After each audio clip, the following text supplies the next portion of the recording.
Hello, my name is Ed Fitzgerald, and I want to welcome you to Stories from the View, a podcast from the Pleasant View Senior Center in East Longmeadow, Massachusetts. On this podcast, we invite East Longmeadow residents to tell us stories about their lives. Our guest today is Sid Starks, a resident of East Longmeadow since 1996. Leading our conversation today is Mary Jenowin Kaplan. Good morning, Mary. Good morning, Ed. Thank you so very much. We are delighted today to welcome Sid Starks. Sid has been there, done that, and is still doing it. So, welcome, Sid. Thank you for coming. Thank you. I'm not in jail either. That's good. That's very good. Yeah. So, and when Ed was mentioning, it's like, gosh, I am a senior now. Oh my gosh. You are welcome into the Pleasant View Center anytime. I still throw away the AARP mail I get, though. I just won't accept that. Excellent. Excellent. Well, Sid, you have led a very colorful life, and I'm going to let you decide where you want to start. I guess from the beginning, I always joke, many people here consider me a foreigner because I grew up in Kentucky, another Commonwealth, in a small town called Franklin, just north of Nashville, Tennessee. My sister and I, in fact, still have the family farm in Franklin. Some of the famous people there, Annie Potts from the Sheldon years. Also, Kenny Perry, the golfer. I always say I taught Kenny everything he shouldn't know about golf. That's why he was a pro, so not me. But I wanted to get involved in communications at an early age. At 12 years old, I wanted to be a DJ. And the reason being, I thought DJs only worked 4 hours a day. Boy, was I wrong. My first job, I was working 12 to 14 hours a day at the local radio station, a station called WFKN. So that myth was quickly busted. What sort of music were you playing? At that time, I don't want to date you, but At that time, it was adult contemporary. The oldies was actually from the 50s and the 60s. Now, the oldies are from the 90s and 2000s, which is scary. But from there, I went to Western Kentucky University, where I graduated with a communications and broadcast journalism, minor in political science. I worked at the local TV station, the station WBKL, the ABC affiliate. Started out, I was doing the morning news. I'd get up at 3 a.m. in the morning. I would go to the police station, see what interesting police reports there were. We'd be on the air about 5:45. And then after that, I would get up and go to my classes at Western Kentucky University. From there, I moved to Pensacola, Florida, where I was the main anchor at a Fox station, a startup station at a Fox station in Pensacola. I stayed there a few years and then went to the ABC affiliate station called WEAR.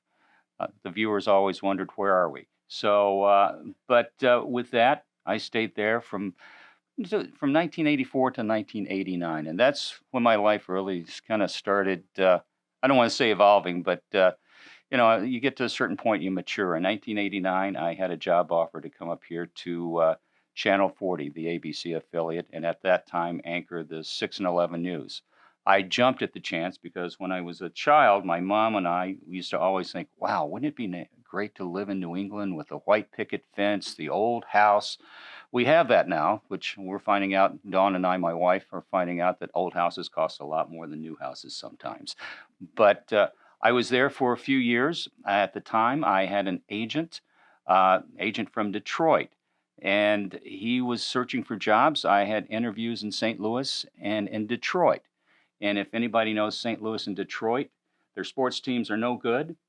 And I really wasn't excited about going there. And one night I went out with a friend of mine. He was turning 30, Steve. I won't give his last name just to make sure he stays anonymous. But his clock was turning. He says, I've got to get married. I need to become a father. He literally would go out with a clipboard, and he's talking to these young ladies, and he's interviewing them. And it's like, you got to be kidding. You got to be kidding me.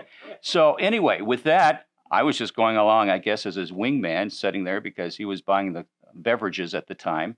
And so I was talking to a friend of mine.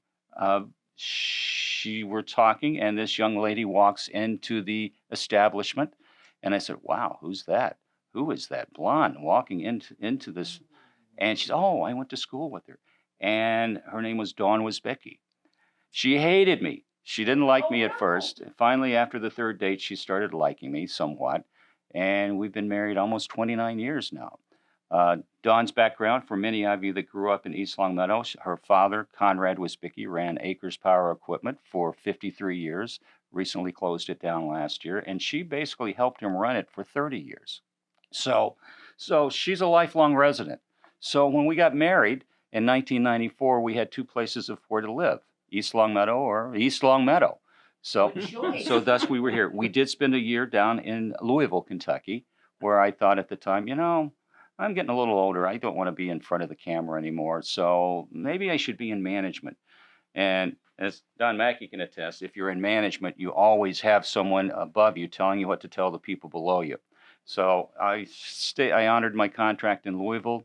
Dawn said, why don't you take a year off and find out what you want to do with the rest of your life? Boy, I thought marriage was going to be a blast. My wife's telling me I don't have to work.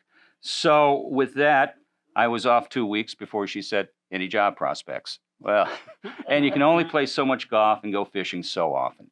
So with that, I ended up starting at Prudential Insurance Company.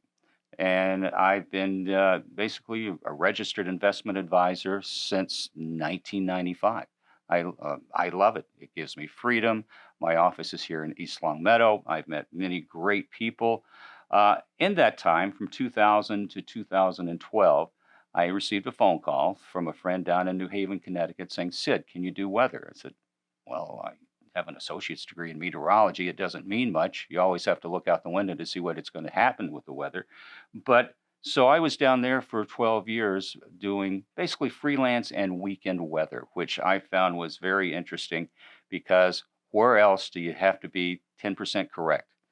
When I started, if it was going to snow, and we've been fortunate this year, the landscapers haven't, with not much snow, we would usually say, well, we're expecting 2 to 4 inches, 6 to 8 inches, maybe 10 to 12. Now, if you're watching the news, it's anywhere, well, we could get anywhere from 2 to 18 inches. So they seem to be hedging their bets just a little bit. But I stepped away from there back in 2012. Occasionally, I still do some freelance work, but mainly financial planning. So, And that's a wonderful way to help people save for their retirement, make the most of their resources. yes. Whatever. Yes. Is that the sort of No, planning you do? it is. And what I have found over the years, I always refer to it. Everybody's going to show you how to get to the top of the mountain till you get to retirement. But as you know, your husband also, you need to show people how to get down safely off the mountain. Once you retire, what are you going to do? What plans do you have? And I find so often people retire and they don't know what they're going to do. They sit there and they moan and groan. They don't, oh, what am I going to do today? And they're miserable. So I try to help them get down safely off the mountain, make sure that the rest of their lives they can be comfortable, that they don't outlive their money outlives them. So Wise words, wise words. that's a sales presentation. So, Sid, you have been very active and very community-minded in our town. And I was impressed, and I don't know where you started with that, but why don't you tell me? Because I really appreciate some of the benchmarks of your work. Okay. Well, geez, you are flowering me up, aren't you? It's early in the morning. It is early. I'll need 6 more cups of coffee. No, I started, as I said, my minor was political science. I always found it interesting. For many of those that know me, they know that I am a Republican conservative. I like to say common sense conservative because too often both parties have so much infighting, nothing gets done, and the citizens are the ones that suffer. But in East Longmeadow, I got started back in 1998. I joined the East Longmeadow Republican Talent Committee, which you're now chairman of and doing a great job. With that, I was at one of the meetings, and Marilyn Richards, who's a longtime resident, a great leader in East Longmeadow, said, would you like to run for planning board? Like any potential candidate says, well, I don't want to run against anybody. No, nobody does that. And so I said, sure. Fortunately, nobody was running against me, and I won. and spent 5 years on the planning board, which I found at the time, I may be biased, but that was one of the most important committees in town because you're basically strategizing, trying to help develop the personality of the town. You don't want too much business. You don't want too much residential. And I would say East Longmeadow right now has a nice mix. Uh, One of the guys, many of you may know Richard Clark, former town clerk from many years ago. He gave me the wisest advice of all because who doesn't want to be liked? And if you're in politics or if you're serving as an elected official in any town, you're going to get people that don't like you. And Mr. Clark told me, Sid, if everybody likes what you're doing, you're not doing your job. And I said, well, I must be doing a great job because not many people like what I'm doing. But with that, that stuck with me over the years. So when people get mad, when people start saying, well, you should do this, or we demand you do that, it's like, well, I have to do what I feel common sense is best for the town and for the future of the town. I spent 5 years on that committee. I did spend a few years as the East Longmeadow chairman of the Republican Town Committee. Built it to a certain level, and as I said, you've helped build it even higher now. We have a great group there. So after that, I decided, I want to concentrate on my business. And then several years ago, we get a phone call. The Republican State Committee, the statewide committee, was looking for someone for this Senate district. And I said, well, I'll see if I can find someone.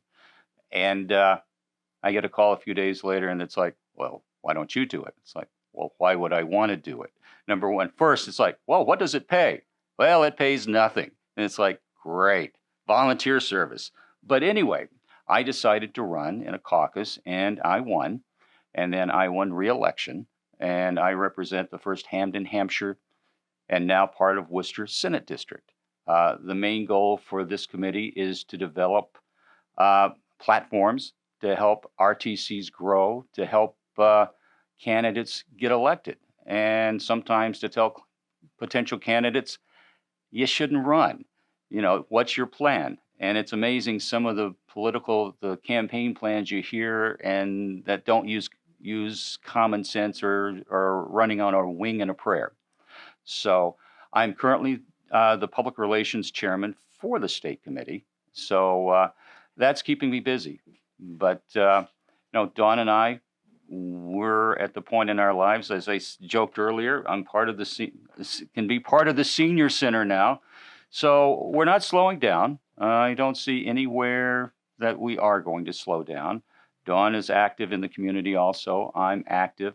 I'm active in my church, First Baptist Church. I feel that's very important for our community. And a lot of times I remember reading a book where it's like, if you're miserable, why don't you go to church for 3 months? You don't have to believe, but just sit there and you'll be around people that'll make you feel better. So I find that helps too. So Absolutely. How interesting, Sid. So tell us some more about some of your work. I know when you came to East Longmeadow, we had a way of town government. yes, And then there was a change, which you were part of. I was part of that change. As I mentioned, East Longmeadow is not a sleepy little town anymore. And we had 3 selectmen basically running a huge budget. With that, we had town meeting. Now, I love town meeting. And this is one of the caveats that it's like, but town meeting, when you would struggle to get 150 people to have a quorum at a town meeting, and then you'd have 80 of them wanting to do, well, we want to spend $500,000 for this project, and then they would get up and leave. It's like, we're not a sleepy little town. We're actually a small city. Maybe we should look and see if we can enhance the form of government. And I know there was a lot of grief over it. A lot of people fought against it. People fought for it. My goal was just to say, let's get the signatures. Let's see if there is a better way to do things. And even today, with the strong town manager and the council form of government, it's not perfect. It's not. We're always going to have challenges, but I feel it's running smoothly now, better than it would, say, 15 years ago. Will it change again? I got to tell you, starting out, we needed something like 1,700 signatures to get this going, to put it on the ballot to be voted on. 1,700 signatures are a lot. I remember standing out in front of the library with other people's, freezing, standing in other places, and it's tough to get those signatures. So whoever wants to change the government again, it's going to be a lot of work. Will it be enhanced again? Well, we look at it every so often, and it could very well be. Times could change. So, but with that, I feel the current form of government is working. It takes a while for it to get going. And with that, my thought is that we have a huge budget. We have some huge questions and concerns coming up in the near future. And Folks that may not be aware of the scope, our town budget is approximately what? well over $60 million. That's a lot of zeros. And the schools department gets the majority of that. Now, with that, the school is looking at a new high school. There are pros and cons with that. Of course, there again, everybody's got their opinion, and they feel their opinion's the most important. Do we need a new high school? I feel the teachers are the ones we should concentrate on. They're the ones that educate our children. You go to Yale or Harvard, they've got some new buildings, but they've got some old buildings that are still working too. So, but if the town does decide on a new high school, I think that it needs to be very transparent on the exact increase to taxpayers each year. Look at the assessment on your house. If your house is assessed at around $300,000, I've been told, and I would encourage people to look into it, to ask questions. I heard your taxes will go up by $1,500. Now, most houses in East Longmeadow are valued at much higher than $300,000. So that's something to look at. Am I against a new high school? Absolutely not. I feel we just need to look at it fiscally responsible and give the schools the best bang and the best education that the taxpayers can afford. Wise words. Any closing thoughts for us, Sid? We've heard a lot today, and it's just so great that you came in to chat with us. No, East Longmeadow is a great community. I've made lifelong friends here. I love this town. When I first moved here, it reminded me of my hometown in many ways. The town has many issues that we're facing coming up. And so I hope that our elected officials look at it responsibly, and that as we move forward, that we keep East Longmeadow as affordable as possible, not just for the young parents moving in for our school system, but for the people that have been lifelong residents here and that would love to retire here and spend the rest of their life here. Absolutely. It's a wonderful place, and wouldn't it be too bad if folks couldn't stick around and continue to enjoy their retirement in 01028? Yes. I think we're going to open a beach at Heritage Park too, aren't we? No, I'm kidding. And this is how rumors start. Yes. Excellent. Thank you so very much for joining us today, Sid. And I turn it back to our closing announcer, Don Mackey. So Ed had to depart unexpectedly, but that wraps up another episode of Stories from the View, and would like to thank our guest, Sid Starks. Thanks very much for coming in. Thank you. And thank you, Mary, as always. The Stories from the View podcast is available on the LCAT 01028 channel on YouTube. If you have a story you'd like to share, contact Pleasant View Senior Center Director Aaron Kobler by stopping by the center or calling 413-525-5436 extension 1401, or sending an email to aaron.kobler@eastlongmeadowma.gov. Thanks for listening, and we'll see you next time at Stories from the View.